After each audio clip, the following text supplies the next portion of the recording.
ಓಂ ಶ್ರೀ ಬಸವಲಿಂಗಾಯ ನಮಃ. ಪ್ರತಿ ವರ್ಷದಂತೆಯೂ ಈ ವರ್ಷವೂ ಶ್ರಾವಣ ಮಾಸದಲ್ಲಿ ಬಸವೇಶ್ವರ ಅಭಿಷೇಕ ಮಾಡ್ತೀವಿ.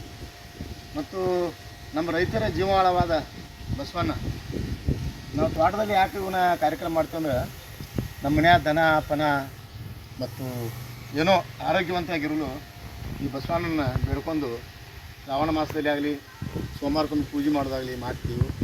ಮತ್ತು ನಮ್ಮ ಜೀವನವಾಳ ರೈತರ ಜೀವಾಳವೇ ಬಸವಣ್ಣ. ಈಗ ಶಿವನಂದಿಯನ್ನು ಸ್ಥಾಪಿಸಿ ಪ್ರತಿಯೊಬ್ಬರು ರೈತರು ತಮ್ಮ ತೋಟದಲ್ಲಿ ಒಂದು ಶ್ರಾವಣ ಮಾಸದಾಗಲಿ ಅಭಿಷೇಕ ಮಾಡ್ತಾರೆ, ಏನೋ ಭಜನೆ ಹಾಕ್ಬೋದು ಮಾಡ್ತಾರೆ. ಅದ್ರ ಸಲುವಾಗಿ ನಾವು ಪ್ರತಿ ವರ್ಷವೂ ನಮ್ಮ ಬೆಳಕೂಡ ಅವ್ರ ತೋಟದಲ್ಲಿ ಶಿವನಂದಿ ಪೂಜಾ ಕಾರ್ಯಕ್ರಮ ಇಟ್ಕೊಂಡಿರ್ತೀವಿ. ಇಷ್ಟೇ. ಏನೇನು ಪ್ರಾಪ್ತಿ ಆಗ್ತೈತೆ ರೀ ಇಲ್ಲಿ? ಬಸವಣ್ಣನ ಪೂಜೆ ಮಾಡೋದ್ರಿಂದ ಸಮೃದ್ಧಿ ಆಕತಿ. ನಮ್ಮ ಸುತ್ತಮುತ್ತ ಯಾವುದೇ ಬೆಳೆಗಳಿಗೆ ಒಂದು ಹಾನಿ ಆಗಂಗಿಲ್ಲ.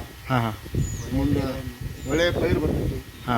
ಬಸವಣ್ಣ ಪೂಜೆ ಮಾಡೋದ್ರಿಂದ ಆಯುಷ್ ವೃದ್ಧಿ ಆಕೈತಿ. ಮತ್ತು ಅವು ಬಸವಣ್ಣ ಎತ್ತುಗಳ ಸಗಣಿ ಹಾಕೋದ್ರಿಂದ ಯಾವ ಕ್ರಿಮಿಕೀಟಗಳು ಬರಂಗಿಲ್ಲ. ಆಮೇಲೆ ನಮ್ಮ ಭೂಮಿ ಫಲವತ್ತತೆ ಉಳಿತೈತಿ. ಆದ್ದರಿಂದ ಆದಷ್ಟು ನಾವೀಗ ಎಲ್ಲ ಸಾವಯವ ಪದ್ಧತಿ ಗಂಟು ಬರಾತಿದ್ವಿ. ಮತ್ತು ಹೊಳ್ಳಿ ಜವಾರಿ ದನಗಳು ಕೊಟ್ಟು ಪರಿಸ್ಥಿತಿ ಬರಾತೈತಿ. ಈ ಫರ್ಟಿಲೈಸರ್ ಎಲ್ಲ ಬೋಗಸ್ ಬರಾತವು. ಮಣ್ಣು ಅದು ಕೂಡಿಸಿ ಇನ್ನು ಆದಷ್ಟು ಮತ್ತು ಹೊಳ್ಳಿ ಬಸವಣ್ಣನ ಪ್ರಾರ್ಥನೆ ಮಾಡಿ ಇನ್ನು ಮತ್ತು ಆಕಳಾಗಲಿ ಎತ್ತುಗಳಾಗಲಿ ಇವನ್ನ ಕಟ್ಟು ಪೊಸಿಷನ್ ಬರಾತೈತಿ. ಇನ್ನು ಪ್ರತಿ ವರ್ಷ ಶ್ರಾವಣದಾಗ ಮತ್ತು ಈ ಹೆಂಗೆ ಪೂಜೆ ಮಾಡ್ತಾರೆ ಹೆಂಗೆ ಮಾಡ್ಕೊತಿರ್ತೀವಿ. ಇನ್ನು ಮತ್ತು ಬಸವಣ್ಣ ಪಾದಕ ಮರೆ ಹೋಗ್ಬೇಕಾತ್ ನಾವು. ನಮ್ಮ ನೆಲ ಎಲ್ಲ ಹಾಳಾಗತ್ತವು. ಇಷ್ಟು ಹೇಳಿ ಈ ಕಾರ್ಯಕ್ರಮ ಸ್ಟಾರ್ಟ್ ಮಾಡ್ತೀವಿ.